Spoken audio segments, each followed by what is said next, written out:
Capítulo 2. La señora D. A la pregunta ¿quién eres tú? Generalmente respondemos con nombre y apellido dados por nuestros padres. A veces usamos un sobrenombre. Otras preferimos crear una cierta autoridad utilizando nuestros títulos de estudio, profesión o grado de parentela. Todos queremos ocupar un lugar importante en el mundo. Es parte de nuestra condición humana, buscar ser considerados, respetados, escuchados.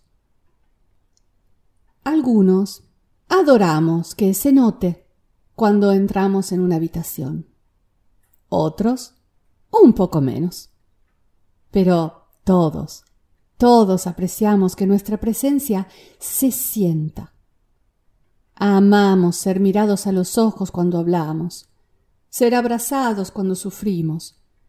Nos hace felices cuando nos preparan el café exactamente como más lo preferimos, sin que lo hayamos pedido, sin pronunciar palabra. Estudios científicos comprueban que el sonido más dulce para nuestros oídos es nuestro nombre. Que para hacer sentir amado y validado a un niño, basta ya tan solo con mirarlo a los ojos y girar el torso hacia él cuando nos habla.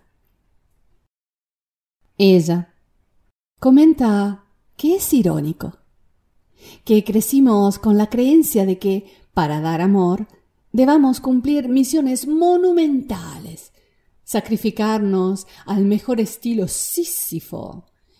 Y en cambio, a veces, basta solo una mirada, un gesto, una palabra. Si me preguntaran mi nombre, respondería D. Ella sonríe. Parece divertida. A la vez compasiva. Parece que estoy usando la tabla Ouija, comenta. Por algún motivo se siente incómoda. Endereza la espalda, yergue los hombros y continúa a escribir. Fui la tercera de 3 hijos de un matrimonio de clase media, en una ciudad del otro lado del mundo, regida por una sociedad patriarcal, en los años 70. Mis padres ya tenían 2 hijos varones, buscados, deseados. Fui concebida accidentalmente. Sí, fui un accidente. Dieron por hecho que sería otro varón, y es así como algunos meses antes de mi nacimiento me llamaron Hugo Fabián. 2 bellísimos nombres. Si no fuera por el hecho de que no concordaba con mi sexo. En aquellos tiempos consolaban a las madres diciendo: una hija te hará siempre compañía. Digamos que de Hugo Fabián pasé a ser una desilusión. Pasé de ser un futuro salvaguardia del apellido de la familia a una compañía para mi madre. Sí, durante algunos años sería fantástico. Es más, sería necesario. Pero no lo creía tan apetecible como un entero plan de vida. Hoy, finalmente, sabemos, gracias a la ciencia, que la identidad sexual viene aprendida de la sociedad y la familia de pertinencia. Los niños no saben nada de roles de vida apropiados según la conformación de sus órganos sexuales. Por unos meses, adentro del vientre materno, Sentí hablar de mí como de un futuro Zeus o Poseidón. Una vez afuera, me colocaron una etiqueta en la frente con escrito Hestia. Me dieron 2 nombres bellísimos y muy femeninos. Mi madre amaba la femineidad y amaba las flores. Combinaban a la perfección con mi doble apellido paterno. Sí, porque en aquel entonces el apellido materno no contaba. No existía. Una vez que te esposabas, te transformabas en la señora D. Terminada la empresa, mi padre me dio un sobrenombre que nada tenía que ver con mis nombres. Era un tipo complicado. ¿Comprendes? Mis padres fueron, y mis hermanos son, personas extremadamente carismáticas. Ese género de personas que cuando entran en una habitación automáticamente la llenan con su presencia. Sonrisa impactante, voz segura, conversación amena e interesante. Yo era la más pequeña en todos los sentidos que puedas imaginarte. La ciencia ha logrado comprobar que nuestros cuerpos son plasmados no solo por la genética y los factores ambientales externos, también por los factores emocionales. Mi padre había deseado un varón, mi cuerpo era atlético. Mi madre adoraba la femineidad, mis cabellos crecían a la velocidad de la luz. Mis hermanos me trataban como a su pequeñita. Mis medidas, ya de adulta, eran 1,50 m de estatura por 45 kilos de peso. Y, además, ellos esperaban un hermano en mi lugar. Recuerdo claramente que escondía mi larga cabellera en una gorra y me presentaba a los amigos de mis hermanos diciendo: «¿Puedo jugar con ustedes? Soy Hugo Fabián». En definitiva, me transformé en lo que ellos querían. Fui la hija de, la hermana de. Literalmente. Nací sedienta de aceptación. Mis padres murieron cuando era pequeña. Mi madre por causas naturales. Mi padre, en cambio, simplemente decidió que no quería vivir sin ella. No fue fácil. La vida llevó a mis hermanos, uno a vivir de pronto totalmente solo, el otro a vivir con parientes que apenas conocía, a mí a vivir con otros parientes que también apenas conocía y, sinceramente, alguno de ellos no los hubiese jamás querido conocer.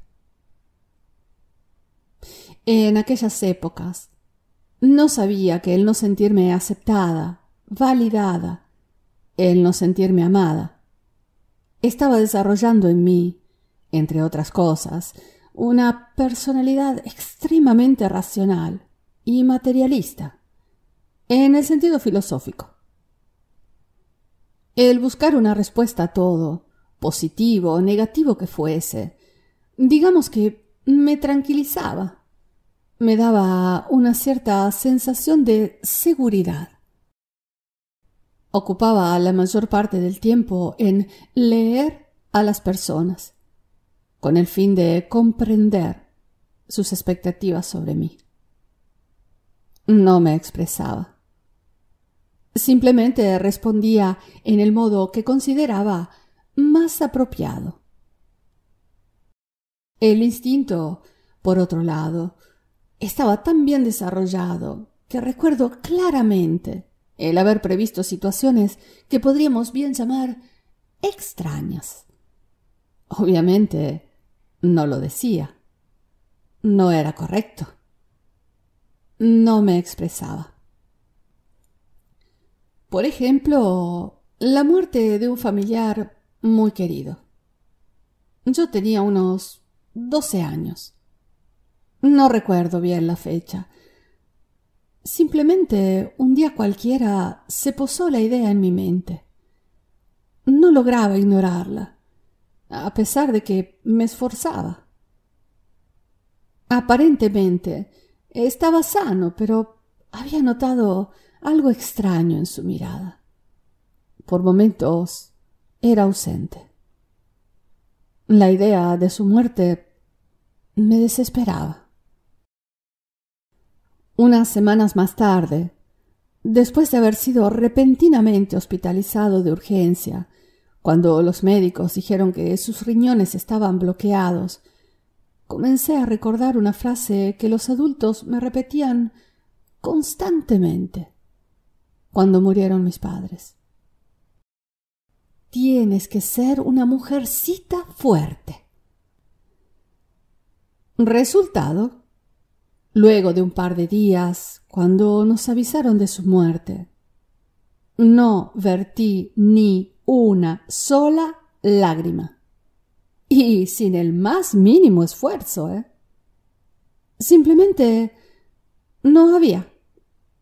No había nada. Ni una lágrima. Ni siquiera días después, o semanas. No me expresaba. En la escuela me llamaban por uno de mis apellidos. No es la misma música que cuando escuchas tu nombre. Por favor, maestros, no les cuesta nada. Me destacaba por la velocidad de aprender. Resultado, me aburría como un hongo y la mayor parte de mis compañeros me rechazaba. Los adultos no ayudaban comparándome con sus hijos mientras los criticaban. Por lo que aprendí a bajar el promedio de mis notas escolares y a ser silenciosa, pequeña. No me expresaba. Durante mi adolescencia logré reunirme con mis hermanos y fui feliz. Ya no pensaba al pasado. Había aprendido a adaptarme, diría, a cualquier situación. Ayudaba en todos los quehaceres de la casa y en la crianza de mis sobrinos. Era siempre alegre y generosa, siempre lista a resolver problemas ajenos, a escuchar lamentos ajenos por horas enteras. No importaba. Lo importante era brindar calor, afecto y, sobre todo, resolverles sus problemas. Encontraba siempre tiempo para salir con amigos y, obviamente, en la escuela. Todos me apreciaban, todo andaba bien. Nunca me enojaba, nunca discutía, nunca pedía nada. No me expresaba. Aprendí también a cuidar muchísimo mi aspecto físico, mi tono de voz, mis gestos. Aprendí, sobre todo, a sonreír. Siempre. Según la situación, la sonrisa debía ser más o menos amplia. A veces, solo con los más íntimos, me permitía unas buenas y liberatorias carcajadas. Aprendí que escuchar siempre la opinión de los demás te ayuda a mejorar. Si endosaba aquel vestido que tanto me había costado comprar, ese con el que me sentía segura de mí misma, hermosa, una reina. Y alguna de mis amigas, afortunadas, con el cuerpo lleno de curvas, me decía que era muy flaquita. Para endosarlo, con mi autoestima destrozada y una complaciente sonrisa, se lo regalaba. Ella era feliz porque le encantaba cómo le quedaba. Y yo también, porque había evitado un conflicto, endosando otra prenda menos llamativa y más holgada. Con relación a los hombres, no me lamentaba. Percibía que los atraía fácilmente, aunque sí, no muchos se acercaban. Tal vez porque casi siempre estaba en compañía de mis amigos varones. No tenía muchas amigas. Las encontraba un poco complicadas.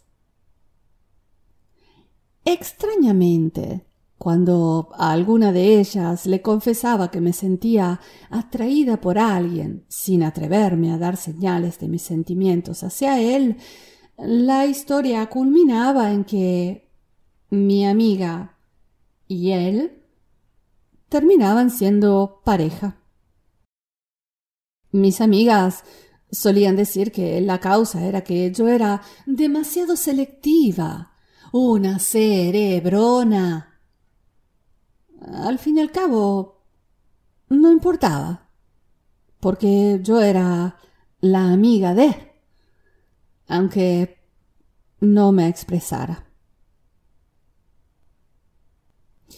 He logrado con determinación y entusiasmo, y por qué no reconocerlo, con inteligencia, tantos objetivos durante mi existencia. También tantos sueños, muchos de ellos felizmente compartidos. Delante a un problema u objetivo, no importaba cuánto tiempo o sacrificio me requiriese, lo lograba. Algunas veces los reconocimientos o las gracias llegaban, me llenaban el alma. Me sonrojaba y concluía diciendo, sacudiendo las manos, no es nada. Yo no posaba en las fotos, las hacía.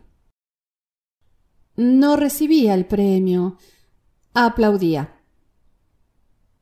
Era la que cerraba la puerta y apagaba la luz, porque me rodeaba de personas que ya lo sabían, lo intuían. Creía en mis capacidades, las conocía. El punto es que no creía en mí. Durante mi existencia era ya un fantasma, solo que no lo sabía. Lo confirmaba cada vez que, después de repetidas cenas compartidas en mi mesa, o años de conocernos, tal vez de trabajos llevados a cabo juntos, me encontraba con personas que, después de un saludo cortés, me miraban por algunos segundos con la mirada pensativa, culminando con un «¡Ah, sí! La señora de...». Dolía en el estómago y me llenaba de rabia. ¿Cómo era posible que lo diera todo, cuerpo, mente, alma, y no recibiera nada? Respondía con una sonrisa de oreja a oreja, asintiendo. Ah, sí, yo era muy simpática. Una vez estuve enamorada. Él también me amaba. Era un 13 de febrero, cuando sus labios le contaron a los míos que nos transformaríamos en un solo ser, una única alma.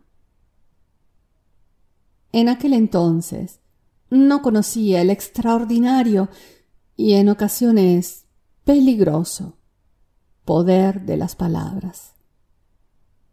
Le dije que nos estábamos embaucando en algo muy peligroso, que dos personas tan heridas por la vida al final podrían solo causarse daño el uno al otro. Podríamos ser la excepción de la regla. No podremos saberlo si no probamos, me respondió susurrando. Y probamos. Fueron tantos años. La pareja perfecta, en apariencia. Un amor enfermizo, desbordante. Felicidad o desdicha siempre al alcance de la mano. Fuimos dueños del mundo y al final fue el mundo a devorarnos. No fue el amor a matarnos.